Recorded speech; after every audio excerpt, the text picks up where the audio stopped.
우리 열왕기상을 만나기 전에 우리가 지금까지 사무엘하 말씀을 많이 나눴습니다.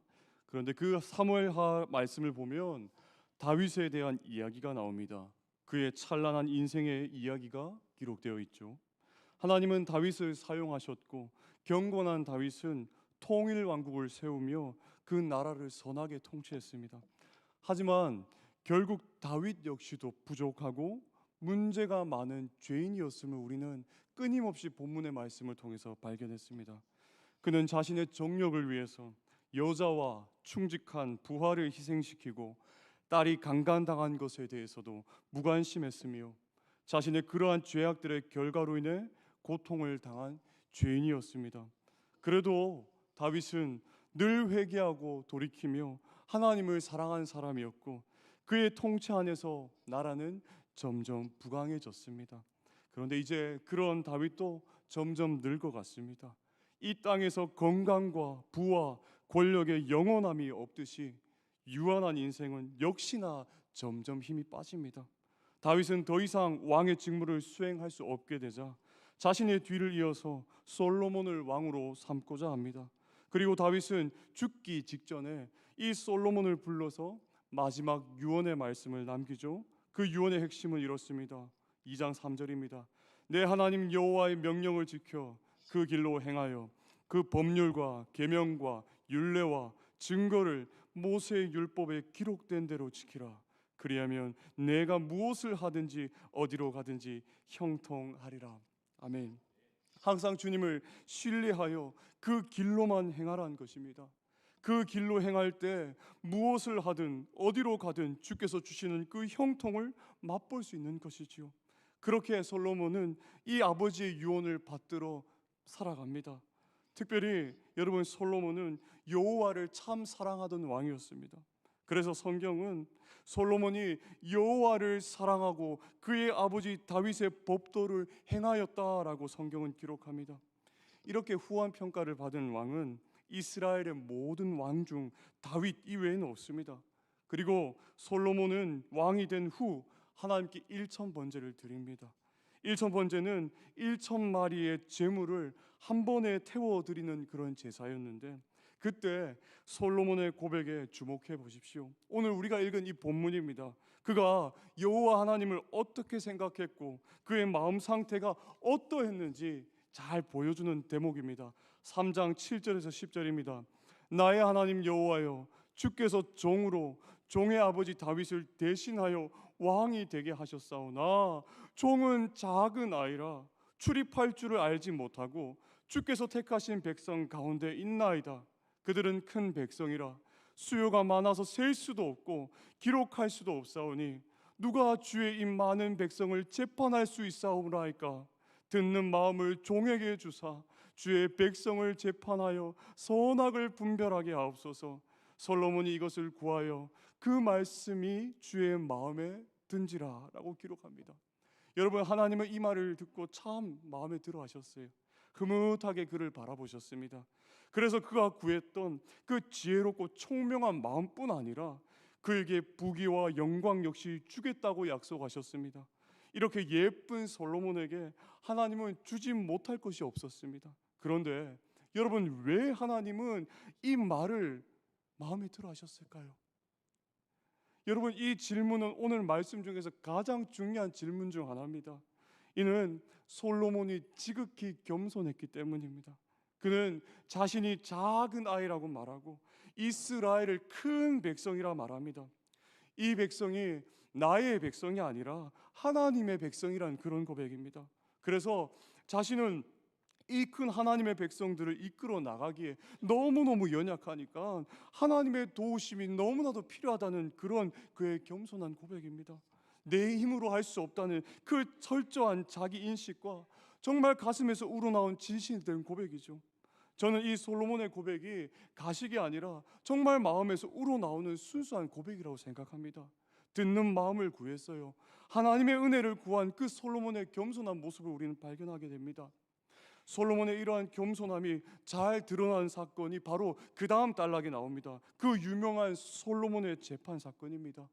두 여인이 한 아이를 두고 서로 자기 아이라고 주장할 때 솔로몬은 지혜를 발휘합니다. 아이를 둘로 나누어 가지라 이야기합니다. 이때 진짜 아이의 엄마는 어떻게 하죠? 절규를 하죠. 아이를 죽이지 말고 다른 여자에게 주라고 말합니다. 여러분, 이 사건이 솔로몬의 겸손을 보여주는데, 당시 최하층민이었던 창기들의 판결을 왕이 직접 한다는 것은 그만큼 그가 하나님의 백성을 한 명 한 명 귀하게 여겼다는 그런 의미입니다. 그의 힘과 권력, 그 권위로 백성들을 함부로 대하지 않았다는 거예요. 솔로몬은 신분과 성과 부를 초월하여서 겸손하게 백성들의 그 안위와 복지를 위하는 정말 겸손한 왕이었습니다. 하지만 그랬던 솔로몬이 서서히 변하기 시작합니다. 서서히 타락하기 시작합니다. 나라가 부강해지면서 솔로몬은 그토록 원했던 성전 건축을 시작하는데요.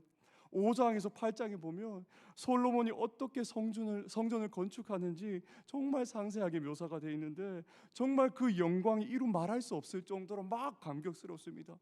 이후 하나님은 그 성전에서 하나님의 백성들과 함께 거하시겠다고 약속하셨죠. 그런데 솔로몬은 하나님과 교제할 수 있는 이 아름다운 성전을 세웠지만 정작 그는 하나님과 교제하는 데는 열심을 내지 않기 시작했던 겁니다. 여러분, 어떤 모습에서 알 수 있습니까? 신명기 17장에서는 왕이 해서는 안 되는 이 세 가지를 언급합니다. 첫 번째, 왕은 병마를 많이 두지 말아야 하고, 두 번째, 자신을 위해서 재산을 많이 쌓지 말아야 하며, 세 번째, 아내를 많이 두지 말아야 했습니다. 이 모든 명령은 돈이나 힘이나 성을 의존해서 너의 인생을 그리고 미래를 그려 나갈 것이 아니라 오직 하나님 안에서 참된 만족이 있으니 그 안에 머물며 그 안에서 안식을 찾으며 그 안에서 꼴을 먹으며 하루하루 주 안에서 살아가라는 하나님의 요구였습니다. 여러분, 솔로몬은 오직 주님만을 의지해야만 했어요. 하지만 어떻습니까? 솔로몬은 이 세 가지를 모두 어깁니다. 그는 엄청난 말을 이집트에서 수입해 옵니다. 또한 재산을 자신을 위해 많이 쌓아둡니다. 아내를 1000명이나 둡니다. 그는 아내들을 따라 이제 우상숭배까지 시작합니다. 그렇게 예뻤던 솔로몬에게 하나님은 나중에 매서운 심판을 선고하시지요. 11장 9절로 11절에 여러분 말씀 한번 보세요. 가슴이 아픕니다. 솔로몬이 마음을 돌려 이스라엘의 하나님 여호와를 떠남으로 여호와께서 그에게 진노하시니라. 여호와께서 일찍이 2번이나 그에게 나타나시고 이 일에 대하여 명령하사 다른 신을 따르지 말라 하셨으나 그가 여호와의 명령을 지키지 않았으므로 여호와께서 솔로몬에게 말씀하시되 내게 이러한 일이 있었었고 또 내가 내 언약과 내가 너에게 명령한 법도를 지키지 아니하였으니 내가 반드시 이 나라를 너에게서 빼앗아 너의 신에게 주리라 라고 이야기합니다. 네가 사는 날 동안에 내 아버지 다윗을 보아서 내가 그렇게 하진 않을 거지만 내 아들의 대에 이르러서는 내가 이 나라를 갈라놓을 것이다 라고 얘기하십니다. 하나님은 그를 보시고 사랑하셨는데 슬퍼하셨어요. 너무 기뻐하셨는데 진노하셨어요. 결국 솔로몬 이후의 나라는 둘로 갈라지고 맙니다. 다른 것을 구한 것이 아니라 오직 지혜만을 순수하게 구했던 이 솔로몬에게 도대체 여러분 무슨 일이 일어난 것일까요? 여러분, 첫 마음을 끝까지 지키는 것이 늘 어려운 것만 같습니다. 처음에 겸손했던 솔로몬 왕은 갈수록 교만해집니다. 자신을 낮추어 백성을 섬기던 그렇게 겸손했던 그 솔로몬의 아름다운 모습은 어디 가고 이제 백성들의 딸을 빼앗아 성욕을 채우고 힘과 재력을 자랑하는 과시하는 사람이 되었습니다. 여러분, 바로 어떤 문제냐? 그의 교만이 문제였던 것입니다. C.S. 루이스는 교만에 비하면 다른 죄는 벼룩에 물린 자국과 같다라고 했습니다. 그만큼 여러분 교만이 뭐죠? 하나님 앞에서 어마어마한 큰 범죄고 또한 교만은 다른 모든 죄의 정수라는 얘기입니다. 여러분, 시기와 질투, 나의 영적인 게으름, 다른 이들을 정죄하는 그 모든 것들이 다 교만에서 비롯되기 때문입니다. 내가 교만하기 때문에 나보다 더 뛰어난 사람들을 이해하지 못하고 시기하고 질투하는 것이고, 내가 교만하기 때문에 더 이상 하나님의 은혜를 구하지 않고 영적인 게으름에 빠지는 것이고, 내가 교만하기 때문에 다른 이들을, 연약한 자들을 이해하지 못하고 정죄하는 것이죠. 여러분, 이렇게 교만에서 모든 죄들이 비롯됩니다. 하나님의 말씀인 성경만큼 이 교만에 대해서 심각하게 이야기하는 책은 없습니다. 성경에서 교만에 대해 무수히 많은 경고를 합니다. 야고보서 4장 6절, 하나님이 교만한 자를 물리치시고 겸손한 자에게 은혜를 주신다. 베드로전서 5장 5절에 하나님은 교만한 자를 대적하시되, 잠언 3장 34절에 진실로 그는 거만한 자를 비웃으시며 겸손한 자에게 은혜를 베푸시나니, 잠언 16장 5절에 물은 마음이 교만한 자를 여호와께서 미워하시나니, 잠언 16장 18절에 교만은 패망의 선봉이요 거만한 마음은 넘어짐의 앞잡이라. 말라기 4장 1절에 만군의 여호와가 이르노라, 용광로 불같은 날이 이르리니 교만한 자와 악을 행하는 자는 다 지푸라기 같을 것이라. 그 이르는 날에 그들을 살라 그 뿌리와 가지를 남기지 아니할 것이로되 라고 기록합니다. 여러분, 소돔이 교만함으로 가득했기에 하늘로부터 불이 내려와 그 성이 불살라졌고, 다단과 아비람과 고라의 교만함 때문에 땅이 그들을 삼켰으며, 천사가 헤롯을 벌레에게 먹혀 죽게 한 그것도 그가 교만했기 때문입니다. 솔로몬 왕도 수많은 것을 누렸지만 그가 교만했을 때 결국 그 나라는 온전히 서지 못했고 찢어졌으며 분열했고, 유다와 온 이스라엘도 이 교만을 극복하지 못했기 때문에 결국 멸망했습니다. 호세아서 13장에 보시면 이스라엘이 교만하니까 하나님은 사자같이, 표범같이, 새끼 잃은 곰같이 그들의 심장을 찢을 것이라고 말씀하셨습니다. 그들의 패망의 원인은 경제적인 가난도 정치적인 불안정도 아닌 바로 교만이었습니다. 오늘날 여러분, 우리의 삶에 수많은 위기가 있습니다. 전문가들은 다양한 위기를 우리에게 말합니다. 경제적 위기, 교육의 위기, 문화의 위기, 출산의 위기, 전쟁의 위기, 기후의 문제 등등 수많은 문제들이 우리에게 위기로 찾아오지만, 여러분, 그 중에 우리에게 가장 경계해야 될 위기는 바로 다름 아닌 교만의 문제입니다. 하나님 앞에서 우리의 교만의 죄를 바라보지 못하고 이 교만의 죄를 우리가 이겨내지 못한다면 우리 자신과 타인과 우리 공동체의 미래는 절대 보장받을 수 없습니다. 여러분, 교만이 무엇입니까? 교만이란 한마디로 자신을 높이 들어 세우는 겁니다. 나의 재산, 나의 직업, 나의 지식, 나의 외모, 나의 학벌, 내 힘과 기술, 재능, 그러한 것들 때문에 스스로를 대단하게 여깁니다.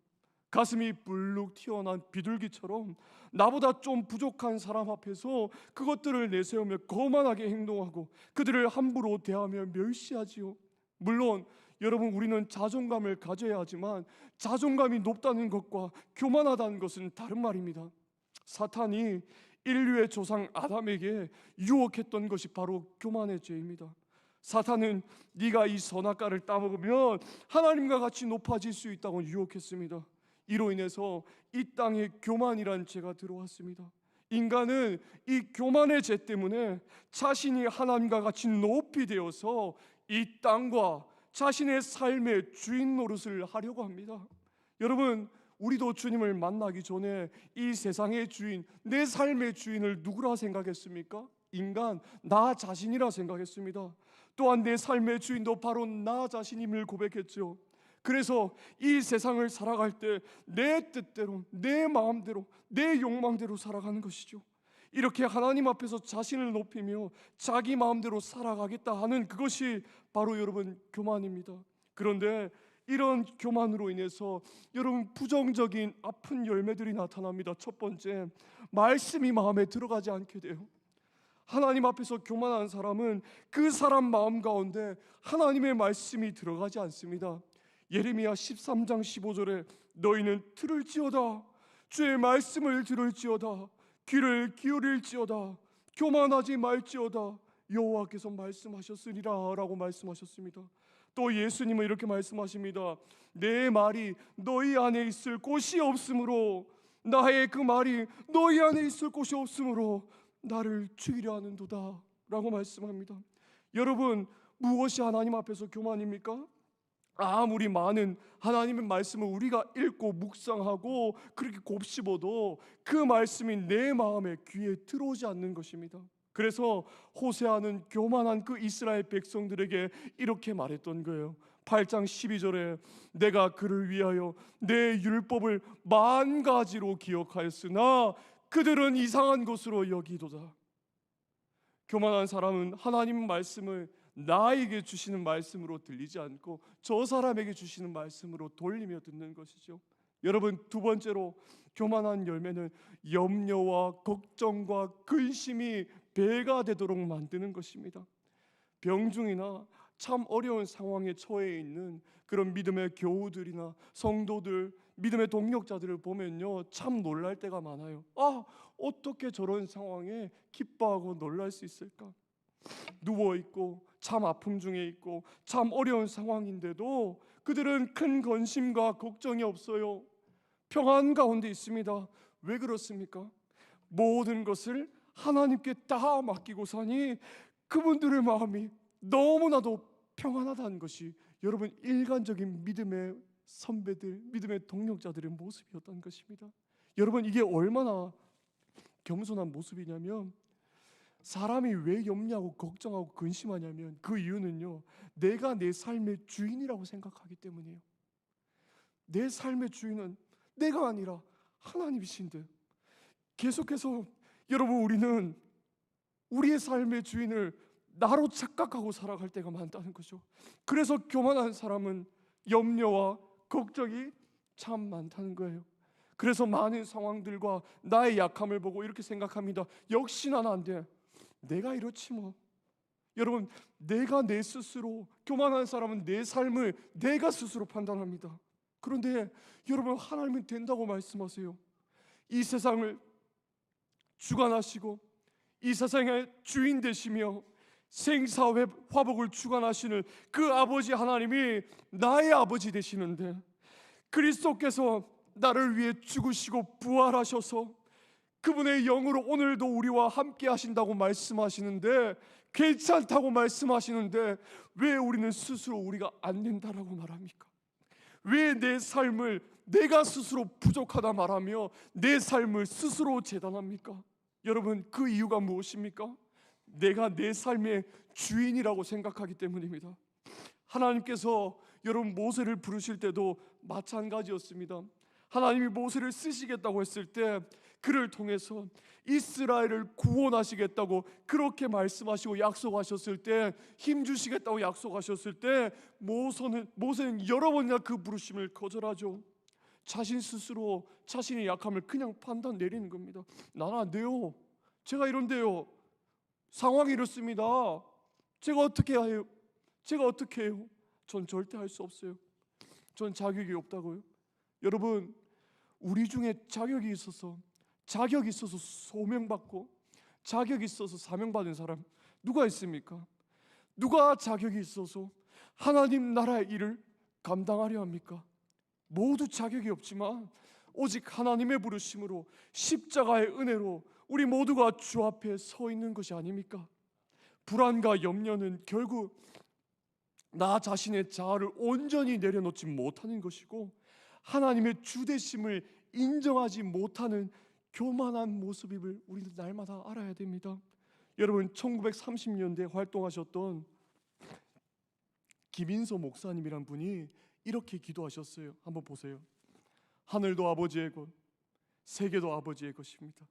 물에 노는 고기와 하늘에 나는 새도 당신의 것이요, 만산 만야의 오곡백과가 다 아버지의 것입니다. 그런데 나는 염려하고 걱정합니다. 당신의 손은 강한 나라를 패하시고 억울한 자를 신원하십니다. 그런데 나는 무서워하고 두려워합니다. 하나님의 나라는 화려하고 즐겁고 영원합니다.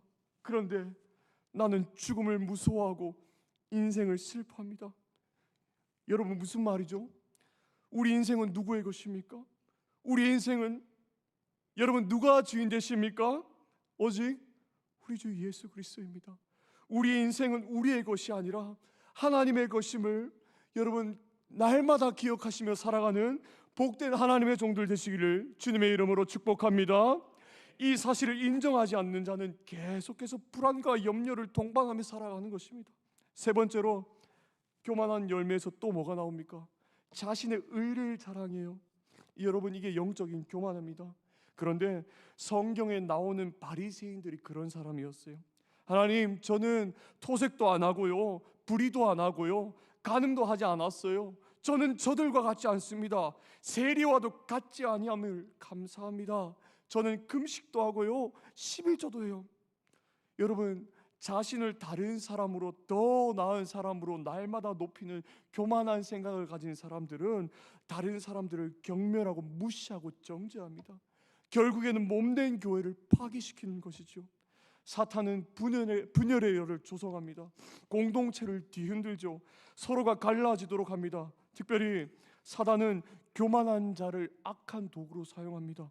교만한 자들을 모아서 악한 일을 도모하며 정치하도록 하고 다른 사람을 괴롭히고 갈취하며 모함하고 뒷담하도록 만듭니다. 여러분, 악한 사탄 마귀의 악한 도구로 쓰임받지 않는 우리가 되기를 간절히 소망합니다. 또한 사단은 교만한 자의 입술을 사용해서 타인에게 상처를 입히도록 합니다. 갈등을 일으키고 그 영혼을 파괴합니다. 사랑하는 여러분, 주님의 몸된 교회와 이 성도를 정말로 찔러야 한다면, 정말로 진짜 꼭 비판을 해야 한다면 정말 100번쯤 1000번쯤 여러분 더 고민해 주시길 부탁드립니다. 그런 다음에도 정말로 내가 이 비판의 칼날을 들어야 한다면 여러분 정말로 철저한 자기 부인과 그 나오는 그 겸손한 마음 가운데 나오는 여러분의 입술 그 칼날로 여러분 교회와 성도를 찌르십시오.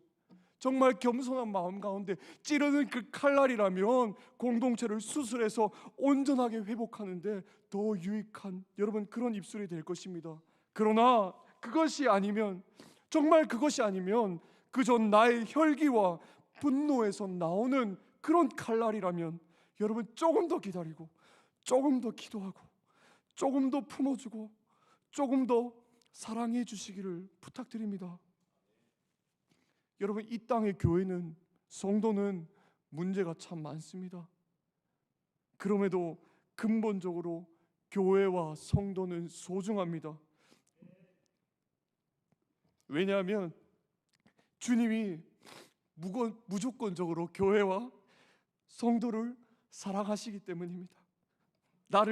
부족한 나를 그렇게 사랑하시듯 나도 주님 앞에서 정말 자랑할 것 없고 잘난 것이 없는데 주님은 나를 사랑하시듯 다른 옆에 있는 교우와 성도와 모든 학생과 자녀들도 사랑하시기 때문입니다. 여러분, 우리가 비난의 입을 열기 전에 공동체와 한 명 한 명의 교우를 애지중지 끌어안으시는 그 부족한 나까지 끌어안으시는 그 예수님을 우리가 생각하길 바랍니다. 교회와 성도를 건드리면 사실 그거는 주님을 건드리는 것입니다. 교회와 성도를 무시하면 사실 그거는 주님을 무시하는 것입니다. 교회와 성도에게 상처를 입히면 사실 그거는 그리스도에게 상처를 입히는 것입니다. 왜 그렇습니까? 우리는 주 안에서 하나요, 한 피 받은 형제요 자매요, 머리 대신 그 주 예수 그리스도와 함께 연결된 우리 모두 유기적인 존재 한 가족이기 때문입니다. 그러니 여러분, 우리의 입술로 교만하게 다른 영혼을 파괴하는 데 사용하지 마시고 오직 겸손함으로 나 자신을 더 낮추고 주님을 찬양하고 한 영혼을 더 높이 평가하며 복되게 살리는 축복의 통로가 되시기를 주님의 이름으로 축복합니다. 여러분, 우리의 선생은 하나입니다. 우리는 다 형제입니다. 마태복음 23장 8절에 그렇게 얘기하죠. 너희는 선생 하나요? 너희는 다 형제니라. 결국 여러분, 이 교만의 열매 결과가 무엇인 줄 압니까? 사라짐과 파멸입니다. 내 영혼이 파괴되고요, 다른 사람의 영혼이 나 때문에 파괴되고요, 나의 공동체가 하나 되지 못하고 찢어지도록 만드는 정말 무서운 죄가 여러분 교만입니다. 그런데 그럼에도 우리는 여전히 악합니다. 여전히 우리가 높아지기를 원해요. 화려한 것을 원합니다. 남들보다 더 뛰어나기 원합니다. 남들보다 내가 뛰어날 때 타인을 나의 아래로 보며 우리는 여전히 멸시합니다. 남들보다 내가 낮을 때 저 다른 사람을 시기하고 질투할 때가 얼마나 많습니까? 그렇게 나와 영혼과 공동체가 다 파괴됩니다. 그러나 사랑하는 여러분, 우리 주 예수 그리스도는 어떤 길을 걸으셨습니까? 여러분, 겸손의 왕 예수 그리스도의 길을 한번 여러분 묵묵히 한번 떠올려 보십시오. 솔로몬은 실패했지만 거의 1000년이 지나고 이 땅에 오신 그 예수님은 다르셨어요. 그분은 겸손의 왕으로 오셨습니다. 솔로몬의 재판에서 정말 아이의 진짜 엄마가 외친 그 절규는 사실 여러분 우리를 향한 주님의 절규이기도 합니다. 열왕기상 3장 26절에 그 산 아들의 어머니 되는 여자가 그 아들을 위하여 마음이 불붙는 것 같아서 왕께 아뢰어 청하건대 내 주여 산 아이를 그에게 주시고 아무쪼록 죽이지 마옵소서. 그녀는 이렇게 말하는 거예요. 저 아이를 찢지 마시고 차라리 제 마음을 찢어 주십시오. 저 아이를 죽이지 마시고 차라리 제 미래가 죽게 해주십시오. 저 아이를 불행하게 하지 마시고 차라리 저를 불행하게 하여 주시옵소서라고 말하는 것입니다. 사랑하는 여러분, 우리의 구주 예수 그리스도께서 그렇게 하셨습니다. 그분은 성부 하나님께 자기 백성을 위해서 십자가로 가겠다고 자청했습니다. 그 길이 너무나도 고통스러운 길인 것을 아셨지만 그분은 그 낮은 길로 택하셨습니다. 마치 이런 말이에요. 제 백성을 찢지 마시고 제 몸을 찢어 주십시오. 제 백성을 죽이지 마시고 차라리 저를 죽여 주십시오. 저 사랑하는 자를 행복을 누리기 위해 제가 아버지께 버림을 받는 불행을 선택하겠습니다 라고 말씀하는 겁니다. 그러나 주님은 그 죽으심을 통과하셨습니다. 사망을 이기시고 부활하셔서 하나님 보좌 우편에 앉아서 만왕의 왕 만주의 주가 되셨음을 여러분 기억하시길 바랍니다. 여러분, 우리도 그렇게 될 거예요. 우리도 장차 주님과 함께 그 왕노릇의 은혜를 경험할 것입니다. 여러분, 우리가 겸손해진다면 하나님이 높이실 것이고, 우리가 정말 죽는다면, 더 낮춘다면, 더 희생하고 섬기고 우리를 더 낮은 자세로 나아간다면 하나님이 우리를 다시 살리실 것을 여러분 믿으시길 바랍니다. 여러분, 이런 찬양하세요. 나는 죽고 주가 살고 나는 없고 주만 있으면 이 땅에서 하나님의 아름다운 나라 이루리. 내 안에서 내가 산다면 육체의 열매를 맺으면 내 안에서 주가 산다면 성령의 열매를 맺으리. 나는 죽고 주가 살고 나는 없고 주만 있으면 이 땅에서 하나님의 아름다운 나라 이루리. 아멘.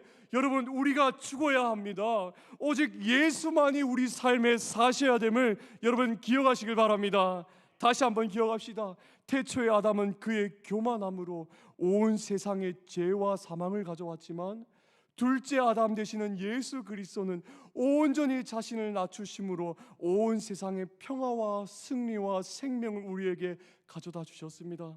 주님은 아담처럼 되셔서 아담이 이루지 못한 그 언약을 자신의 온몸을 찢기시며 이루셨습니다. 그래서 우리는 그 예수 그리스도의 십자가의 은혜로 삼위 하나님과 연합할 수 있게 되었고 그분의 사랑 안에 거하게 되었습니다. 그렇기 때문에 여러분, 우리가 이제 더 이상 죄와 사망이 우리를 지배하지 못합니다. 나의 옛 사람이 주님의 십자가로 이미 죽었고 장사되었으며 새 사람으로 우리가 함께 부활의 그 참여를 우리가 누리며 살기 때문입니다. 함께 부활하신 그 주님이 이제 우리에게 그 자신의 길을 이렇게 초청하십니다. 마태복음 11장 29절로 30절에 이렇게 말씀합니다. 나는 마음이 온유하고 겸손하니 나의 멍에를 메고 내게 배우라. 이는 내 멍에는 쉽고 내 짐은 가벼움이라. 주의 십자가의 길, 그 겸손의 길 묵묵히 따라오라고 말씀하십니다. 그런데 저는 그 뒤에 구절이 처음에 이해가 되지 않았어요. 그 길이 쉽고 가볍다 말씀합니다. 여러분, 도대체 이게 무슨 말입니까? 주님의 길을 가는 게 여러분 어떻게 쉽다 말할 수 있겠습니까?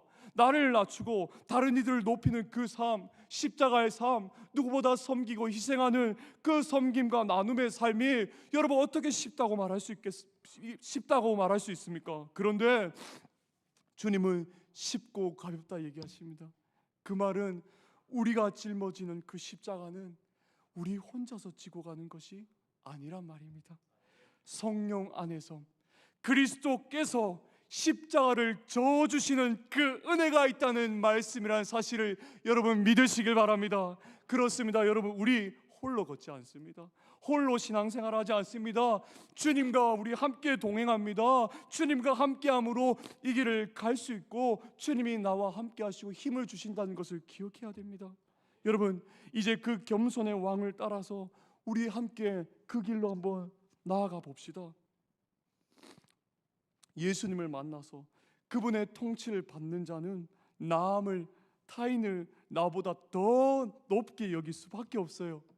교만할 때 자기만 제일 낫다고 생각했지만 십자가 앞에서 완전히 깨어지고 나니까 모두 나보다 크게 보이고 장점들이 너무 많이 보입니다.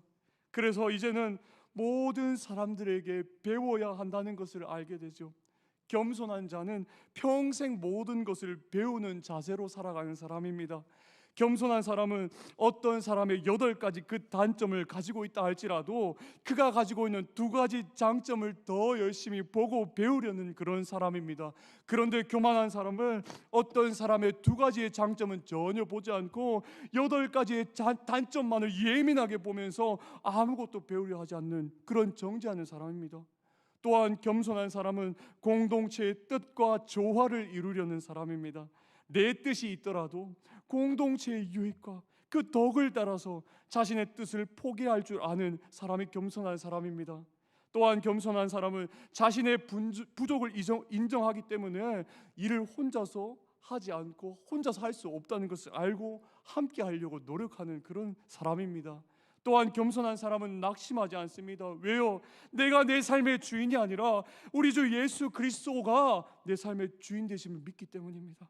그래서 어려운 상황 속에서도 하나님을 더 의지함으로 열심을 다해서 다시 일어나 주의 나라를 위해서 살아가는 주의 백성이죠. 겸손한 사람은 누가 나를 왜 알아주지 않는가 하지 않습니다.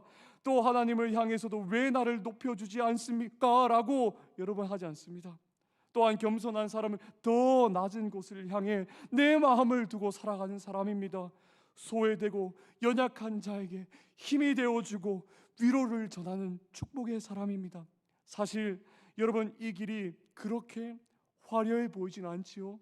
그런데 그런 길을 걷는 자를 주님은 사랑하시고 끝까지 인내하며 걸어간 그의 머리에 의의 면류관, 생명의 면류관을 씌워 주실 것을 여러분 기억하시기 바랍니다. 사랑하는 여러분, 말씀 뵙겠습니다. 이 세상에서 제일 교만한 사람은 자신이 이미 겸손한 사람이 되었다고 생각하는 사람입니다. 그래서 반대로요, 참된 겸손의 사람은 자신은 늘 교만하고 하나님 은혜 없인 절대로 살아갈 수 없음을 깨닫는 사람이고 날마다 타인과 정죄보다는 화평의 관계를 유지하려는 그런 사람이고 자신이 더 섬기며 나아짐으로 낮은 곳을 향해서 더 나아가려고 힘쓰는 그런 사람입니다. 여러분, 오늘 이 약속의 말씀 우리가 함께 기억하며 하나님 앞에서 자신을 겸손히 낮추어 하나님께서 친히 높여주심을 깊이 경험하는 우리 성동의 모든 교우들 되시기를 주님의 이름으로 축복합니다.